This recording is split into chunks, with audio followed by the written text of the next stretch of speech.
A policeman crosses all boundaries by brutally assaulting a little black girl right in front of her mother. But no one expected Dwayne Johnson to step in and fight back hard. What happens next becomes a turning point that changes everything. Subscribe, share this video, and write in the comments where you're watching us from. The sun hung high in the sky, casting a golden glow over the bustling neighborhood park. Laughter rang out as children raced from one end of the playground to the other. Their joyful cries blended with the rhythmic creak of swings and the soft rustling of leaves. 7-year-old Ava was in the heart of it all, her braids bouncing as she giggled and ran across the woodchip-covered ground. She stopped only to climb the monkey bars, her small hands gripping tightly as she called out to her mother. Seated on a nearby bench, Laura watched her daughter with a soft smile, her hands loosely clutching the paperback novel that now lay forgotten in her lap. She was a woman who carried the weight of life gracefully, her warm brown eyes reflecting years of quiet resilience. She scanned the playground, taking in the carefree energy of children lost in their world of games and the gentle hum of parents chatting nearby. It was a rare moment of peace that she cherished deeply. The serenity was shattered when a figure appeared at the edge of the park. A white police officer, dressed in crisp uniform, surveyed the scene with a rigid expression. His presence was not entirely unusual, as officers occasionally patrolled the area. But something about the way he moved, deliberate and searching, sent a shiver through Laura. His gaze swept across the playground, pausing briefly on each child until it landed on Ava. Laura's smile faded as the officer began walking toward her daughter. His footsteps, heavy and deliberate, seemed unnaturally loud against the backdrop of children's laughter. A knot of unease tightened in her stomach. She stood up, her books sliding from her lap to the ground forgotten. Ava, oblivious to the approaching figure, was perched at the top of the slide, waving enthusiastically to her mother. The officer stopped at the base of the slide, his imposing frame casting a shadow over the small girl. Laura quickened her pace, her voice catching in her throat as she called out, "Ava!" The officer's voice cut through the air like a blade. "What are you doing here? You don't belong here." His tone was sharp, devoid of the warmth one might expect in a place filled with children. He reached up and grabbed Ava's arm, his grip firm and unyielding. Ava's laughter turned to a startled cry. She wriggled against his hold, her small voice trembling as she called for her mother. Tears began streaming down her cheeks, her confusion and fear palpable. Laura reached them within seconds, her heart pounding in her chest. "What are you doing? Let her go," she called out, her voice steady despite the panic rising within her. The officer didn't release his grip. Instead, he turned to Laura, his gaze cold. "Ma'am, step back. This is official business." Laura's hands balled into fists at her sides. "She's my daughter. You have no right to touch her like this." She stepped closer, her voice growing louder, drawing the attention of nearby parents and children. The playground's lively atmosphere began to shift, now tinged with confusion and concern. The officer's expression hardened. "Ma'am, I need you to step back now." Laura refused to move. She reached for Ava's free arm, but the officer's other hand pushed her away with surprising force. She stumbled but caught herself. Her eyes blazed with anger and fear. Ava's cries grew louder, her small body trembling under the weight of the confrontation. The tension in the air was suffocating.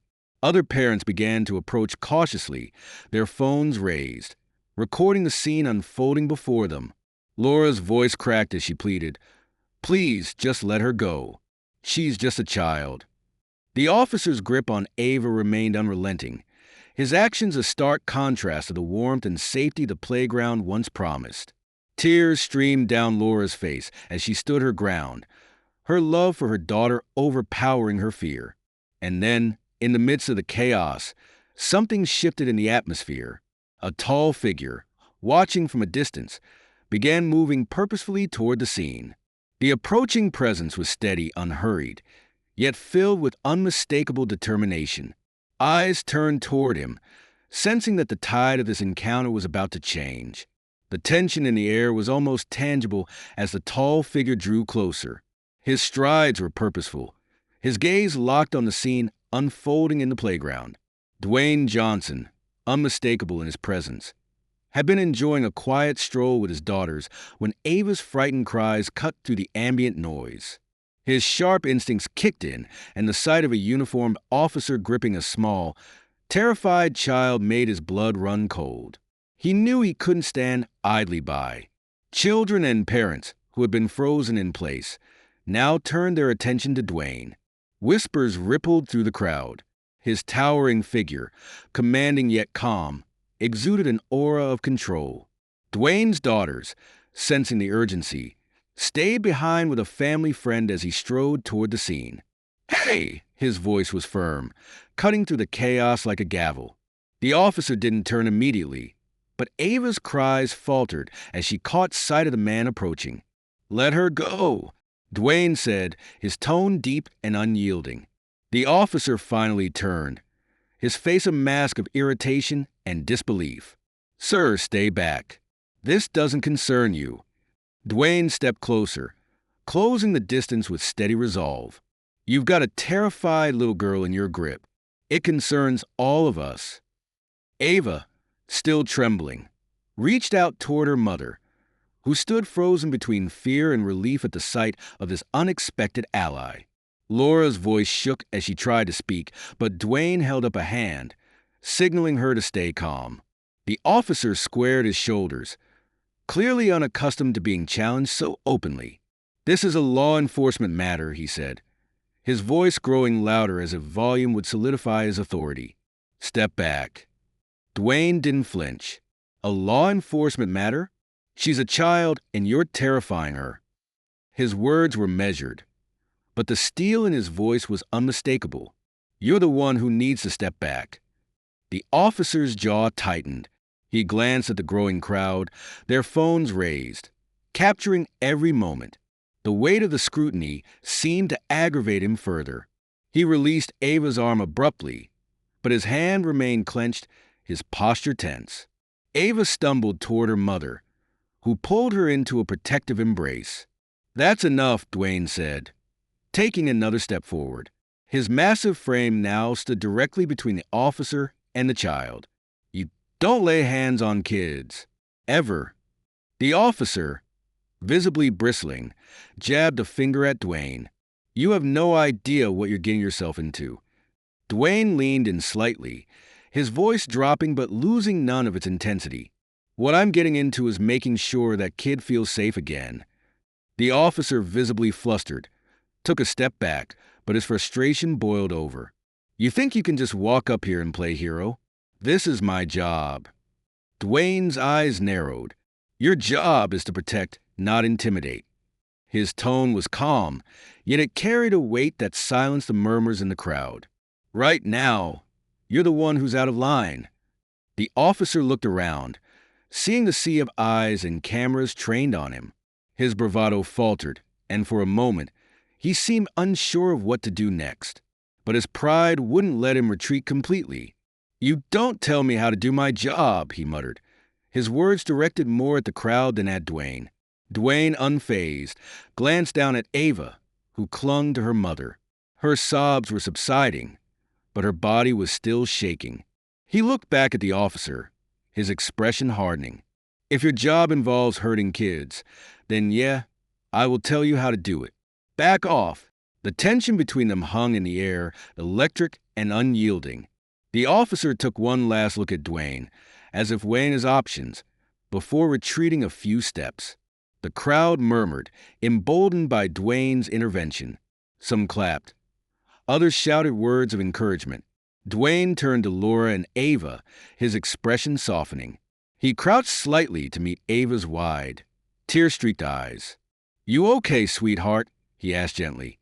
Ava nodded hesitantly, her tiny fingers clutching her mother's sleeve.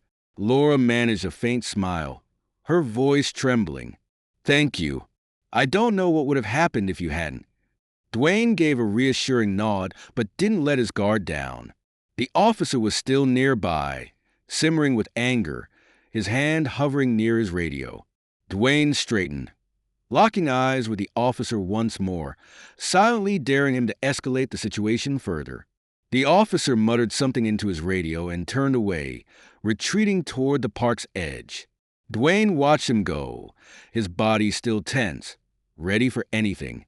Only when the officer disappeared from sight did he finally exhale, his shoulders relaxing slightly. The crowd began to disperse, some offering words of gratitude as they passed Dwayne. He gave them polite nods but stayed focused on Laura and Ava. "You two okay to get home?" he asked, his tone gentle but concerned. Laura nodded, her voice firmer now. "We'll be fine, thanks to you." Dwayne glanced at the lingering onlookers, his jaw tightening. "I don't think this is over yet," he said quietly. "Stay safe, and if anything else happens..." He pulled out his phone, quickly exchanging numbers with Laura. "Call me." Laura hesitated for a moment, then nodded. "We will." Dwayne gave Ava one last reassuring smile before stepping back. The tension in the air began to dissipate, but the weight of what had just happened lingered heavily in the hearts of everyone who had witnessed it. As Dwayne walked back toward his own family, he couldn't shake the feeling that this was just the beginning. The sun that had once bathed the park in warm, golden light seemed dimmer now, shrouded by the heavy tension that refused to dissipate. Dwayne remained in the park, his eyes scanning the playground, ensuring the officer was truly gone. But as he turned to leave, a sharp, commanding voice stopped him in his tracks. "You think you can just walk away?" The officer had returned, his face flushed with anger and frustration. His movements were erratic, his hand still dangerously close to the holster at his side. Dwayne turned slowly, his expression unreadable. He locked eyes with the officer, his stance firm but calm. "I thought you'd had enough," he said, his voice steady. "You really want to do this here, with all these people watching?" The officer took a step closer, ignoring the murmurs of the crowd that had begun to gather again. His gaze darted around briefly, but his pride pushed him forward. "You don't get to play the hero and walk away like nothing happened. You don't know the full story." Dwayne tilted his head slightly, his eyes narrowing. "I know enough. You grabbed a kid, scared her, hurt her. That's the only story that matters." The officer's lips curled into a snarl. She was acting suspicious. "I was doing my job." "Suspicious." Dwayne's voice rose slightly, his disbelief evident. "She's 7 years old.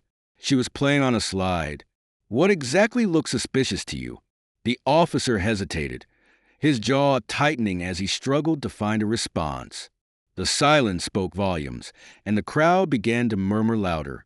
Dwayne took a step forward, closing the distance between them. His presence was unyielding as a mountain. "You see a kid having fun, and you decide she doesn't belong? That's not doing your job. That's abuse of power, and you know it." The officer's face turned red, his anger bubbling to the surface. He reached out suddenly, grabbing Dwayne's shoulder in an attempt to push him back. The movement was quick and aggressive, but Dwayne was faster. His hand shot up, gripping the officer's wrist with a strength that stopped him cold. "Don't," Dwayne said firmly, his voice dropping to a low rumble. The officer tried to yank his hand free, but Dwayne didn't let go immediately. Instead, he leaned in slightly, his eyes piercing. "You've already crossed too many lines. Don't make it worse." The officer finally pulled back, his steps unsteady as he regained his balance. His fury was palpable, but so was the doubt creeping into his expression. The crowd had grown larger now, their phones raised, documenting every second. The officer's gaze flickered nervously toward them, the realization of his actions sinking in. "You think you're untouchable because people know your name?" he spat, his words laced with bitterness. "You're not above the law." Dwayne crossed his arms, his demeanor calm but resolute. "Neither are you. And right now, everyone here sees who's breaking it." The officer clenched his fists, his breathing heavy. He looked around, the weight of dozens of eyes pressing down on him. The confrontation had turned into a spectacle, one he could no longer control. The anger in his face began to waver, replaced by something closer to fear. Dwayne took a step back, giving the officer space to retreat. "Walk away," he said, his voice soft but commanding. "It's over." For a moment, it seemed the officer would refuse, that his pride would force him to escalate further. But then the sound of distant sirens cut through the air, growing louder with each passing second. His face twisted into a grimace as he turned sharply, striding toward the edge of the park without another word. The crowd erupted into murmurs as the tension broke, people exchanging glances and comments about what they had just witnessed. Dwayne stayed rooted in place, watching until the officer disappeared from sight. Only then did he exhale, his shoulders relaxing slightly. Nearby, Laura and Ava remained close. The little girl clutched her mother's hand tightly. Laura approached cautiously, her eyes filled with gratitude and lingering fear. "Thank you," she said softly, her voice barely audible over the chatter of the crowd. Dwayne turned to her, his expression softening. "You don't have to thank me. I'm just glad she's safe." Laura nodded, pulling Ava closer. The girl buried her face in her mother's side, her small frame trembling. "She's still scared," Laura said, her voice breaking. "I don't know how to make her feel safe again." Dwayne crouched to Ava's level, his large hand resting gently on her shoulder. "Hey, kiddo," he said, his tone warm and reassuring. "You're the bravest person here. You know that? What happened wasn't right, but you didn't do anything wrong. Don't let anyone make you feel like you don't belong." Ava peeked up at him, her eyes wide and watery. "Promise," she whispered. Dwayne smiled, his expression earnest. "Promise." The sirens grew louder, signaling the arrival of additional police. Dwayne straightened, his expression hardening once more. "This isn't over," he said quietly to Laura. "But you're not alone in this." Laura nodded, her eyes glistening with emotion. "Thank you," she repeated, her voice stronger this time. As the first police car pulled up, Dwayne stood tall, ready to face whatever came next. The fight wasn't over, but he was prepared to see it through. For Ava, for Laura, and for every person who had ever felt powerless in the face of injustice. The sirens wailed louder as two police cruisers pulled up to the edge of the park. Officers stepped out, their faces a mix of confusion and caution as they took in the scene. The crowd had thinned slightly, but those who remained held their phones high, recording every moment.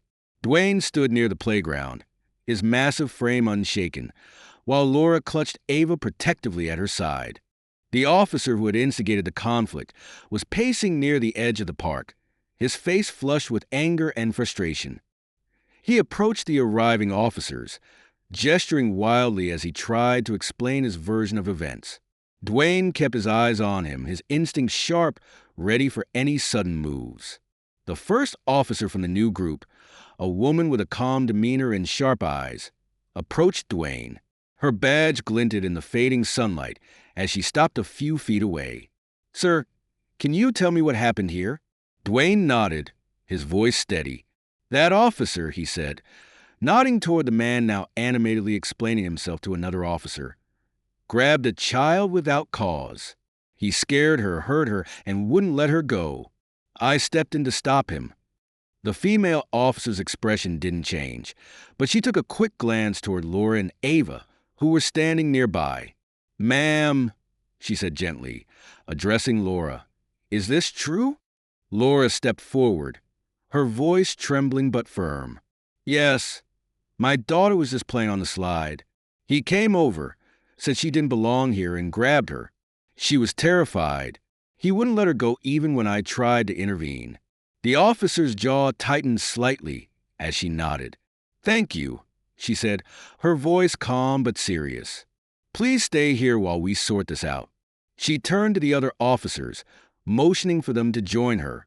Dwayne remained where he was, his arms crossed as he watched the group gather near the officer who had caused the scene. Their voices were low but tense, and the instigating officer was growing increasingly agitated. I was doing my job, he snapped, his voice carrying over to where Dwayne and Laura stood. That man has no right to interfere. The female officer raised a hand, silencing him. We'll handle this, Officer Price. Please step aside for a moment. But Price wasn't done. He pointed directly at Dwayne, his face contorted with anger. He assaulted me. He pushed me back and threatened me. Dwayne's lips pressed into a thin line, but he didn't respond immediately. Instead, he held the officer's gaze, his silence a deliberate statement. The female officer turned back to Dwayne. Is that true? She asked, her tone even. I stopped him from hurting a child, Dwayne said simply. If he felt threatened by that, maybe he should think about why. The crowd, still lingering, murmured their agreement. Several voices chimed in. He's lying. That guy didn't do anything wrong. We saw everything. The officer was way out of line. The female officer raised her hand again, signaling for silence. She turned to Price, her expression firm. We're going to take this one step at a time. You'll have your chance to explain. Price opened his mouth to argue, but one of the other officers stepped in, placing a hand on his shoulder. Let it go, the man muttered, his voice barely audible. Price stiffened but said nothing. The female officer addressed the crowd next. If you have videos or photos of what happened, we encourage you to share them with us. You can approach my colleagues here or send them directly to the department. People began moving hesitantly toward the officers, their phones out, offering evidence. Dwayne glanced at Laura, who was now kneeling beside Ava, stroking her hair softly. His expression softened for a moment before he turned back to the female officer. What happens now? He asked. She sighed, clearly weighing her words carefully. We'll review the footage and take statements. This incident will be investigated thoroughly. For now, we need everyone to remain calm. Price, still seething, muttered something under his breath, but the female officer shot him a sharp look, silencing him once more. She turned back to Dwayne. Thank you for stepping in. We'll ensure this is handled appropriately. Dwayne nodded but didn't leave his position. I'll stay until I know they're safe, he said, gesturing toward Laura and Ava. The officer gave a small nod of understanding. Fair enough. As the situation began to de-escalate, the crowd slowly dispersed, though a few lingered at a distance, curious to see how it would all end. Laura approached Dwayne, her eyes filled with gratitude and exhaustion. Thank you again, she said softly. I don't know what we would have done if you hadn't been here. Dwayne offered her a small, reassuring smile. You don't have to thank me. This isn't over yet, but you're not alone in this. Laura nodded, her grip on Ava tightening protectively. The female officer approached them again, her tone softer now.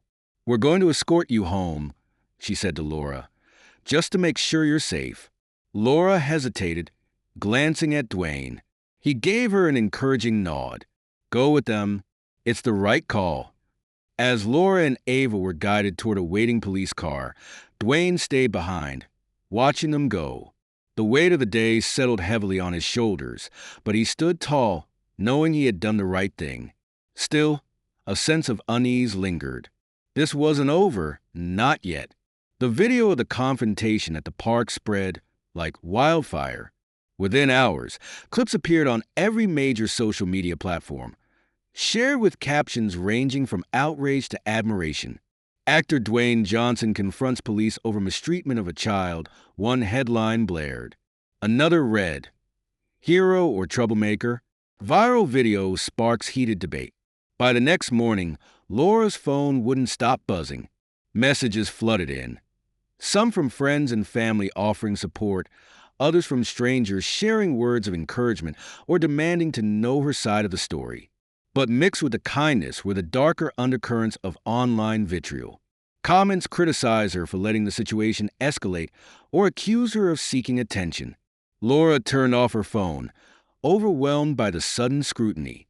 Ava, meanwhile, was quieter than usual. She stayed close to Laura, hesitant to play outside or even speak to her friends.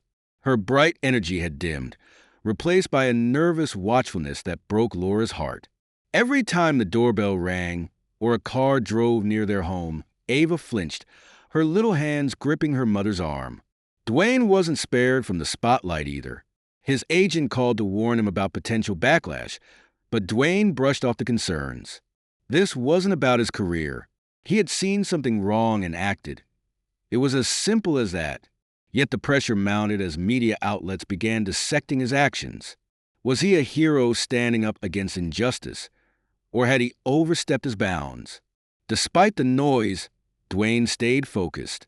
He reached out to Laura, offering her an Ava reassurance.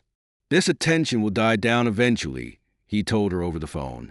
"But in the meantime, we need to make sure you two are okay." Laura appreciated his support, though she couldn't help but worry. "Ava's not herself," she admitted. "She's scared all the time now. I don't know how to help her feel safe again." Dwayne paused, the weight of her words heavy in his chest. "Let me visit," he offered. "Maybe I can talk to her, let her know she's not alone in this." Laura hesitated but eventually agreed. When Dwayne arrived later that afternoon, he found Ava curled up on the couch, clutching a stuffed animal. She looked up at him with wide, cautious eyes, her grip tightening on the toy. Dwayne crouched down to her level, his voice soft and gentle. "Hey, Ava," he said with a warm smile. "Do you remember me?" She nodded slowly, her eyes darting to her mother for reassurance. Laura gave her a small, encouraging nod. "You know," Dwayne continued, "when I saw what was happening, I knew I had to step in because what that man did wasn't right. But you were so brave, Ava, braver than a lot of adults." Ava's eyes widened slightly at his words, and a faint flicker of pride crossed her face. "I was," she asked quietly. Dwayne nodded. "You were. And you know what? You're not alone in this. There are so many people out there who think you're amazing and want to make sure you're okay." Ava glanced at her mother, then back at Dwayne. "Really?" she said firmly. "And if you ever feel scared, I want you to remember that there are people like me and your mom who are always here to protect you." Ava's small shoulders relaxed slightly, and she managed a timid smile. Laura watched the exchange with tears in her eyes, grateful for Dwayne's kindness and patience. As the days passed, the video continued to spark conversations. Advocacy groups picked up the story, using it as a rallying cry against systemic injustice. Protests were organized, calling for accountability and reforms. Dwayne found himself thrust into a larger movement, one he hadn't planned to lead but couldn't walk away from. Meanwhile, Ava began to heal with Dwayne's support. Laura worked to rebuild her daughter's confidence. They attended community events together, where Ava met other children who shared similar stories. Slowly, her bright spirit began to return. But not everything was resolved. The officer who had started the confrontation, now identified as Officer Price, remained defiant. He went on record defending his actions, claiming he had acted within his authority. His statements only fueled the public's anger, and calls for his dismissal grew louder. Dwayne knew the fight wasn't over. He met with Laura and Ava again, this time with a plan. "We need to keep the momentum going," he told Laura. "This is bigger than what happened at the park. It's about making sure no one else has to go through this." Laura agreed. "Though the prospect of staying in the public, I made her nervous."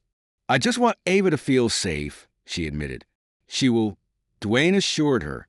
"And so will a lot of other kids because of what you're doing." The story had taken on a life of its own, drawing attention not just to the park incident, but to the broader issues it represented. Dwayne, Laura, and even little Ava became symbols of resilience and the fight for justice. Their lives forever changed by a single fateful day. The air in the courtroom was heavy with anticipation as Laura, holding Ava's hand tightly, took her seat. Beside them sat Dwayne, his presence as steady and reassuring as it had been since the day at the park. The room was filled with a mixture of reporters, community leaders, and supporters who had followed the case with unwavering attention. The investigation into Officer Price's actions had been thorough and swift. The video evidence, coupled with witness statements, painted a damning picture. Price's repeated claims of just doing his job crumbled under the scrutiny of his actions. Today marked the culmination of weeks of public outrage and legal proceedings. The judge entered, and the room fell silent as the session began. The prosecutor laid out the case, detailing how Price's actions violated not only protocol, but also the basic rights of a child. Dwayne listened intently, his jaw tightening as each point drove home the gravity of what Ava had endured. When the defense spoke, Price's lawyer tried to frame his actions as misjudged but well-intentioned. He believed there was a legitimate concern, the attorney argued. It was a misunderstanding, not malice. But the prosecution countered with precision, replaying the video for the courtroom to see. Gasps rippled through the audience as the footage showed Price grabbing Ava, her small frame dwarfed by his imposing presence. Her cries echoed painfully in the silent room. When it was Dwayne's turn to testify, he approached the stand with quiet confidence. His words were deliberate and powerful, recounting what he had witnessed and why he had stepped in. "No child should ever feel unsafe in a place meant for joy," he said, his voice steady. "What I saw that day wasn't about protecting anyone. It was about power, and it was wrong." Laura testified next, her voice trembling but resolute. She spoke of Ava's fear, the way it had lingered long after the incident, and her determination to ensure no other family would endure the same pain. Ava, too young to take the stand, watched quietly, her small hand never leaving her mother's. When the judge finally delivered the verdict, the tension in the room was palpable. Officer Price was found guilty of misconduct and dismissed from his position. The decision was met with a mixture of relief and muted applause from the crowd. While it wouldn't erase what had happened, it was a step toward accountability, a moment of justice in a world that often felt unjust. Outside the courthouse, reporters swarmed, cameras flashing as questions flew. Laura shielded Ava from the chaos, but Dwayne stood firm, addressing the crowd with the same measured strength he had shown from the beginning. "This isn't just about one officer or one incident," he said. "It's about creating a world where every child feels safe, where no one is judged by the color of their skin or where they come from. This is a victory, but the fight doesn't end here." The words resonated, spreading quickly across news outlets and social media. Dwayne's unwavering stance had made him a symbol of courage and justice. But for him, it wasn't about the spotlight. It was about Ava, Laura, and every person who had ever felt powerless. In the weeks that followed, life began to settle into a new rhythm for Laura and Ava. The outpouring of support from their community was overwhelming. Local organizations rallied to provide resources, counseling, and safe spaces for families who had experienced similar struggles. Ava slowly but surely began to reclaim her childhood.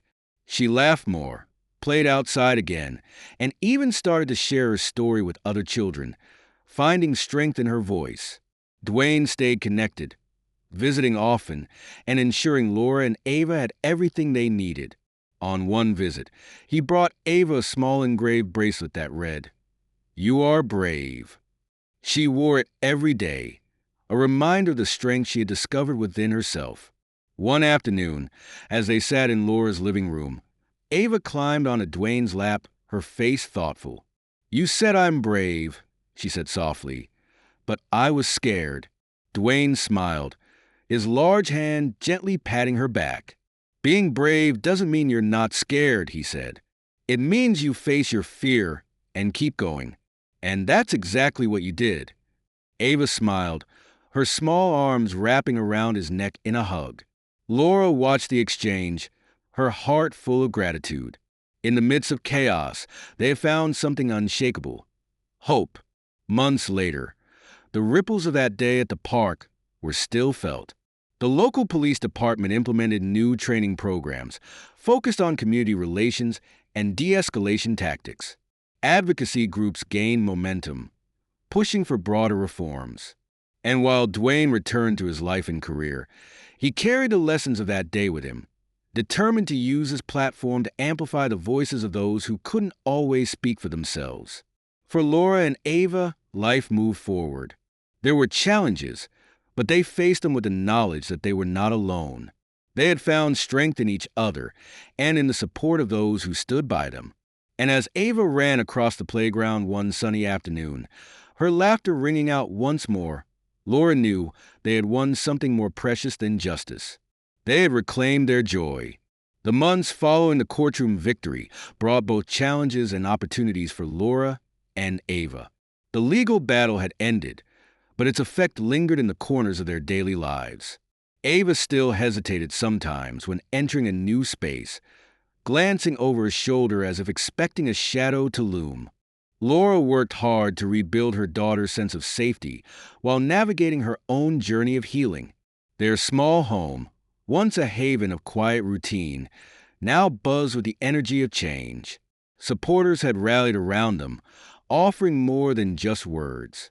There were scholarships for Ava's education, community programs for families, and even a mural painted at the park where the incident occurred, depicting children of all backgrounds playing together under a banner reading, "This space is for everyone." Laura returned to her job as a teacher, finding renewed purpose in her work. She brought her experience into her classroom, encouraging her students to speak up for themselves and others. Her voice carried a weight it hadn't before, one tempered by resilience and clarity. She found herself stepping into a leadership role in her community, joining advocacy groups and speaking at local events about the importance of justice and inclusion. Ava, too, began to thrive in ways Laura hadn't anticipated. At first, the little girl had been hesitant to talk about what happened, but over time, she found confidence in sharing her story. Her classmates listened intently as she described the days she was afraid and how people had stood up for her. It wasn't long before Ava became known as a quiet but powerful advocate among her peers. One afternoon, Ava came home with a flyer in her backpack. It was for a youth leadership program, focused on teaching children about standing up for what's right. "Can I do this, Mom?" she asked, her eyes bright with enthusiasm. Laura smiled, her heart swelling with pride. "Of course you can," she said. "I think you'd be amazing." Meanwhile, Dwayne stayed involved in their lives. Though his presence was less frequent as his professional obligations resumed, he continued to check in, sending occasional messages or dropping by unannounced to spend time with Ava. On one such visit, he brought her a notebook. Its cover was simple, but inside, the pages were filled with inspirational quotes and blank spaces for Ava to write her thoughts. "This is for your big ideas," he told her, watching as she flipped through the pages. "You've got a lot to say, and the world needs to hear it." Ava grinned, hugging the notebook to her chest. "I'm going to write everything," she said with determination. As the seasons changed, so did their lives. The park became a regular spot for Laura and Ava again, a place of laughter and connection rather than fear. Ava often ran to the swings, her face glowing with the freedom of childhood restored. Laura, watching her daughter, felt a deep sense of gratitude, not just for Dwayne's intervention that day, but for the countless strangers who had stood behind them in solidarity. Then one autumn evening, an unexpected knock came at their door. Laura opened it to find a familiar face, Officer Price. He stood awkwardly on the porch, his posture stiff but his face sincere. Laura's breath caught, her instincts screaming to protect Ava, who was playing in the next room. But something in Price's demeanor gave her pause. "I'm not here to cause trouble," he said quickly, as if sensing her hesitation. I wanted to apologize." Laura stared at him, her mind racing. She hadn't expected this. She'd imagined him fading into the background after the trial, never to cross their path again. Yet here he was, looking genuinely remorseful. "I've been thinking a lot about what happened," he continued. "About what I did. I was wrong. There's no excuse for how I treated Ava or you." Laura crossed her arms, her voice steady despite the emotions roiling inside her. "Why now?" she asked. "Why come here?" Price shifted uncomfortably. "Because it's the right thing to do," he said. "I've started working with the community outreach program. They've helped me see things differently, things I was blind to before. I know an apology won't undo the harm I caused, but I wanted you to hear it from me. Laura studied him for a long moment. His words seemed genuine, but trust wasn't easily rebuilt. Still, she nodded, her voice measured. "Ava's been through enough," she said. "If you're serious about change, prove it by making sure no one else has to go through what we did." Price nodded, his face a mixture of relief and regret. "I will," he said. "Thank you for even listening." Laura watched him leave, her emotions swirling. When she closed the door, Ava appeared at her side, her small hand slipping into Laura's. "Who is that?" she asked. "No one you need to worry about," Laura said, kneeling to face her daughter. "Just someone trying to make things right." Ava nodded, her trust in her mother unshaken. She held up her notebook. "I wrote about today," she said proudly. Laura smiled, pulling her daughter into a hug. "You're going to change the world one day, Ava," she said softly. "I can already see it." As the evening settled into a quiet calm, Laura realized that while the scars of their experience might never fully fade, they had found something far more lasting, a sense of purpose, strength, and hope. Their story was no longer just about what had been taken from them. It was about what they had gained and what they would build together. Thank you for watching. If this story resonated with you, subscribe to the channel for more thought-provoking stories. Share this video with someone who needs to see it, and explore our other videos to dive deeper into topics that matter. Your support helps us continue creating impactful content.